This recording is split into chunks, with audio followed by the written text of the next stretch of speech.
Bon, ben, la dernière fois, j'ai reçu des plaintes officielles concernant le fait que quand même, j'exagérerais un petit peu de parler de choses qui ne concernent pas directement les aventures des aventuriers finalement. Et c'est vrai qu'on pourrait rien avoir à faire de ce qui se passe là-haut, hein, des dieux. Mais vous comprendrez que quand même c'est important parce que où est-ce qu'ils vont finir les aventuriers? Quel est le but de toute histoire de Donjon Dragon si ce n'est de permettre à nos héros de s'élever au Panthéon? Donc quand même, là, on revient à des choses qui sont un peu plus traditionnelles. Donc,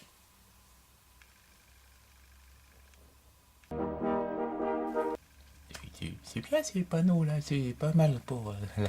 Oui, Parsifal le Vaillant. On serait attendu que ce serait le nom du paladin. Non, on n'a jamais entendu parler du nom du guerrier en ces termes-là dans ce que je raconte des chroniques. Parsifal le Vaillant. C'est un nom de paladin. Ouais, mais ça, il faut comprendre aussi. C'est bien normal, c'est lié à, comment dire, à l'espoir qu'avaient les parents de Parsifal que leur fils devienne paladin. Parce que le père de Parsifal était paladin, le grand-père de Parsifal était paladin. Ils sont paladins de père en fils depuis au moins une quinzaine de générations dans la famille Le Vaillant. Parce qu'ils ont combattu à peu près tout ce qui pouvait se combattre en prouvant par monts et par veaux qu'ils étaient vaillants.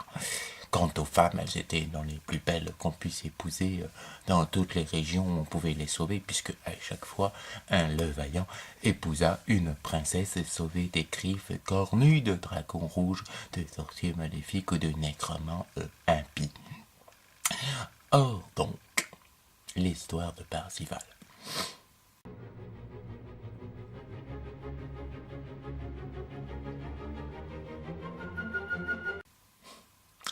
Parsifal est né dans un comté très éloigné, dans une région très éloignée, où il y avait surtout des paysans, car Parsifal le Vaillant, le père, avait choisi de se livrer à un exercice qui est assez peu commun chez les aventuriers dans Donjon Dragon, l'humilité. Lorsqu'il conquit gloire et fortune, il décida simplement se recueillir dans un endroit tout petit près d'un bosquet aux fées avec sa femme. D'aucuns disent que sa femme avait du sang de fée, une jolie princesse blonde, dont le seul défaut physique, s'entend, était d'avoir les dents du bonheur. Mais bon, ça arrive. Hein.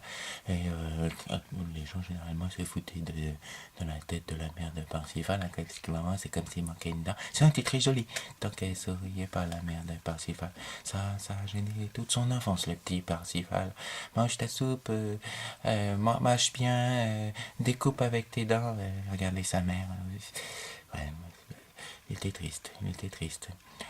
Il était d'autant plus triste que le frère aîné de Parsifal tomba en haut d'une falaise, que sa petite sœur fut mangée par des ours, que son petit frère, le plus petit c'était le deuxième Parsifal, lui fut oxy un jour par des géants, et que la mère de Parsifal, folle de chagrin, mourut aussi d'un gros cancer du côlon, ce qui n'est effectivement pas une manière de mourir normalement, surtout quand on est la femme d'un paladin qui normalement peut soigner des maladies, mais qui n'avait pas vu la maladie de sa femme, parce que sa femme, trop gentille, laissa son mari soigner des pauvres qui avaient effectivement une sorte de fièvre jaune dans la région, à force de manger des ritabaka contaminés par des eaux usées provenant d'une cité des géants. Cité des géants, entre parenthèses, si vous vous souvenez bien, enfin non, vous vous souvenez peut-être pas, mais que Plouf veut détruire. Donc, sans le savoir quand même, Parsifal a une raison d'aller abattre cette cité de géants. Bon, enfin bon, le coup des eaux usées, il ne l'a découvert que bien plus tard dans sa vie. Et il n'en est pas encore au stade de l'avoir découvert au moment où on est de ses aventures. Oui, sinon, il a une adolescence virile, sportive, combat de balles, matchs amicaux, pétage de gueule de ses camarades homosexuels quand même, parce que c'est vrai qu'il était costaud et fort, mais il avait les dents du bonheur de sa mère, ça le gênait un petit peu, et puis un petit peu un chou-fleur quand même, à force de se battre, et les oreilles aussi, s'était fait quand même bien péter la gueule. Hein. Il avait été aussi à 18 ans tout seul aller voir 2-3 géants pour leur expliquer que quand même, bande de culés, il n'avait pas peur et il était revenu bras pétés, jambes pétées après avoir oxy 2-3 géants. Il était fort quand même, hein, Parsifal quand il était jeune. Il restait fort d'ailleurs maintenant. Enfin voilà. Ensuite, il suivit une formation de mercenaires dans une troupe de mercenaires qui voulut piller la région. Lorsque sa compagnie de mercenaires s'avéra être aux mains d'un nécromant et commettre un peu des actes qui dépassaient la raison de Parsifal, qui n'était pas un si mauvais bougre que ça. Hein.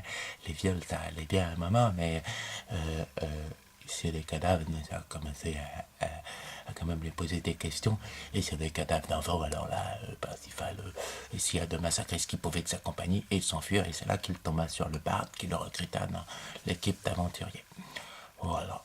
Rien de notable si ce n'est aussi dans l'historique de Parsifal que le fait qu'il eut, avant de rejoindre la compagnie, à peu près une quinzaine d'enfants, suite aux exactions qu'il commit dans sa compagnie de mercenaires. Mais il violait gentiment, parce qu'il avait un bon fond quand même, Parsifal. Et une frustration qui naquit. Il aurait voulu avoir une belle tête, pas être obligé de violer, parce que les autres le regardaient, quoi. Tu vas violer? Oui, je vais violer. Sinon c'était lui qui se fait violer. C'est comme ça, quand tu as une compagnie de mercenaires un peu sauvage, ils attendent de toi que tu prouves ta valeur. Voilà. Bon, j'en viens au portrait chinois de mon ami Percival. Voilà.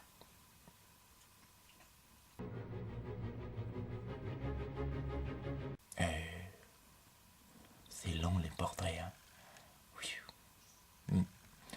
Je voudrais bien peut-être le faire en 2 fois. Un coup l'historique, un coup le portrait. Parce que ça prend du temps quand même, ces choses-là. Sinon, j'ai omis de dire, mais dans un groupe d'aventuriers qui s'appelle les Parsifal le Vaillant, c'est un petit peu embêtant quand tu te fais appeler Parsifal le Vaillant, au secours à l'aide. Alors ils sont tous obligés de choisir un petit surnom et lui, il a fait court, hein, et il a fait assez moderne aussi. Avant c'était la tartine, parce que maintenant c'est beau gosse. Il est ouvert, Parsifal.